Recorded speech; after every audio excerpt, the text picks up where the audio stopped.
রোজই হয় প্রাণীদের ভিড়, কিন্তু নেই সঠিক পরিকাঠামো। সঙ্গে প্রয়োজনীয় সংখ্যক প্রাণী চিকিৎসকের অভাবও তীব্র।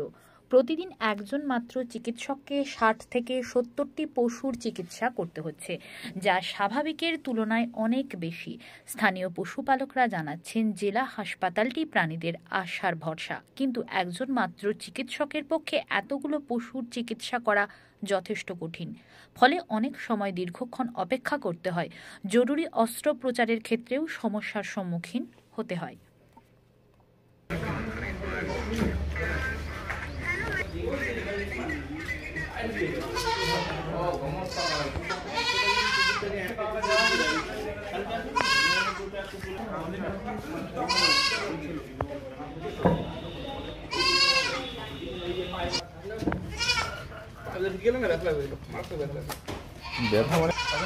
আমি নিউজে কি মালা আছে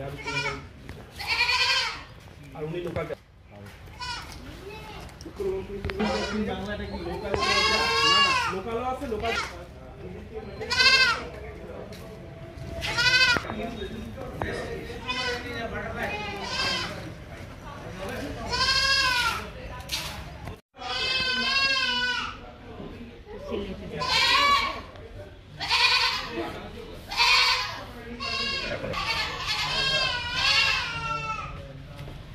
এখন ওটা আমি দেখতেছি এখন ওটা না দেখো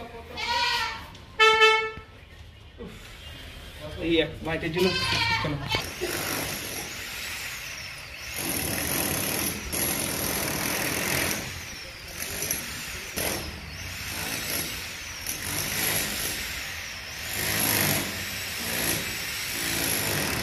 এটাই বলবে এইখানে আসো অদ্রিজা কুণ্ড।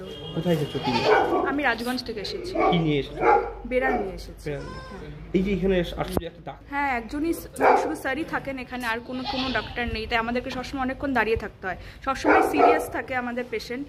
একজন আছে আমার বেড়াল, যে সবসময় অসুস্থ হয়ে যায় 2-3 দিন পর পর। ডক্টর বলেছেন যে ওর একটা অ্যানাটমিক্যাল ডিফেক্ট আছে। ডাক্তার হলে সুবিধা হয়। হ্যাঁ আরো একজন ডাক্তার হলে অবশ্যই সুবিধা। তাহলে আমাদের বাড়ি এত দূরে, একটু ফোনে যোগাযোগ করতে পারলেও খুব ভালো হয়। সবসময় আমরা গাড়ি নিয়ে আসি, সবসময় গাড়ি রিজার্ভ করে। রাত্রে খোলা থাকলে কি ভালো হয় না? হ্যাঁ অবশ্যই। রাত্রে তো আমরা স্যারের বাড়িতে গিয়ে চিকিৎসা করিয়েছি 2-3 বার। স্যারের বাড়িতে গিয়েছি রাত 11টা-12টার সময়। এই রাজেশ্বর সিং ডক্টর যে আছে, ডক্টর রাজেশ্বর সিং, এখানে যার পোস্টিং জলপাইগুড়ি হাসপাতালে, তার বাড়িতে গিয়ে আমরা 12টার সময় 2বার ট্রিটমেন্ট করিয়েছি, কারণ তখন কোনো কিছু অ্যাভেলেবেল ছিল না।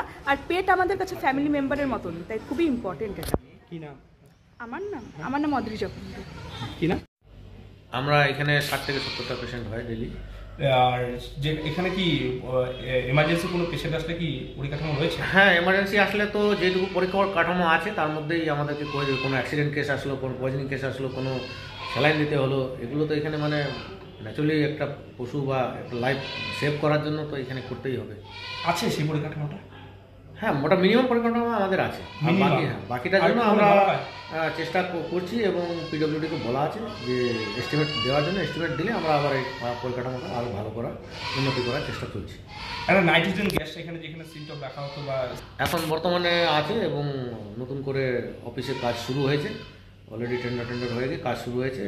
এটা হলে কি সুবিধা হবে? হ্যাঁ, হলে তো সুবিধা হবে। ঠিক মতন রাখা পরিকাঠামো ভালো থাকলে অফিস ভালো হবে।